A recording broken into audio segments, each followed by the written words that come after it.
कुछ भी आज तक कार्य किए हैं वो सारे कर्म जमा हैं, संग्रहित हैं, एकत्रित हैं भगवान की बैंक में, एक एक चीज का।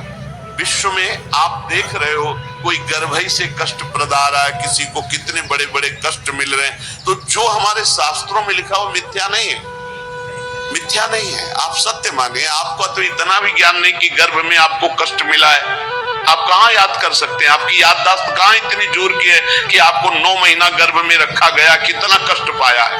अब आप उसकी भी याद नहीं कर तो आप पूर्व जन्म की बात क्या जाने, आप नरक और स्वर्ग को कैसे जाने? ये हमारे शास्त्र हैं। अगर मानोगे तो बच जाओगे, नहीं मानोगे तो भोगना पड़ेगा।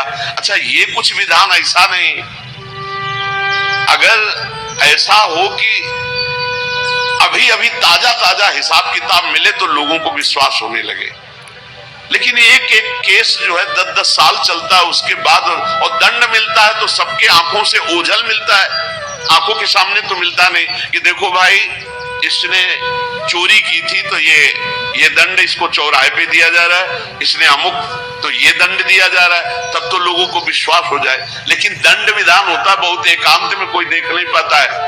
तो आप सोचो, ऐसे जो नरक स्वर्ग आदि हैं ये हमारे ब्रह्म ऋषियों द्वारा लिखे गए हैं। जो भी तुम कार्य कर रहे हो वो एक भगवान के पास बैंक है, सबके वहां जमा हो रहे हैं। 2 प्रकार के कर्म होते हैं, पाप कर्म अशुभ, पुण्य कर्म शुभ। ये जितने जमा हुए हैं अनंत जन्मों से अभी तक, वो आपके नाम में जमा है, उनको कहते संचित कर्म। और जो ये नए कर्म कर रहे हो इनका नाम है क्रियमाण।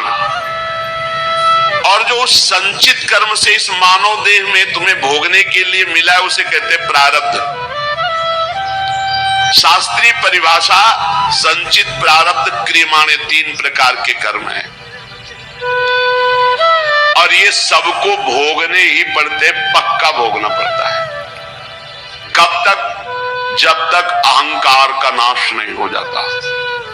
आवागमन का मूल हेतु अहंकार है, मैं करता हूं, ये भाव संत की कृपा से नष्ट। अहंकार का नाश सिर्फ संत की कृपा से होता है। तिनकी संगति रहते जाति कुल मद सब नंसई।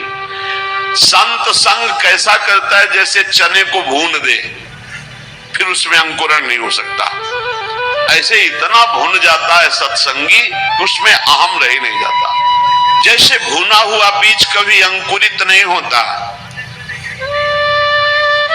ऐसे ही संत संग से जो आपके नए कर्म हैं ये सब भुन गए, अब ये तुम्हें अगला जन्म नहीं देंगे। देखो, और जो पूर्व संचित गोदाम है, ज्ञानाग्निना सर्व कर्माणि भस्मसात् कुरुते, तथा उनके द्वारा प्रदत्त ज्ञान को अपने अंदर जागृत करो, ज्ञानाग्नि जलाओ। ये ज्ञान अग्नि ही वाप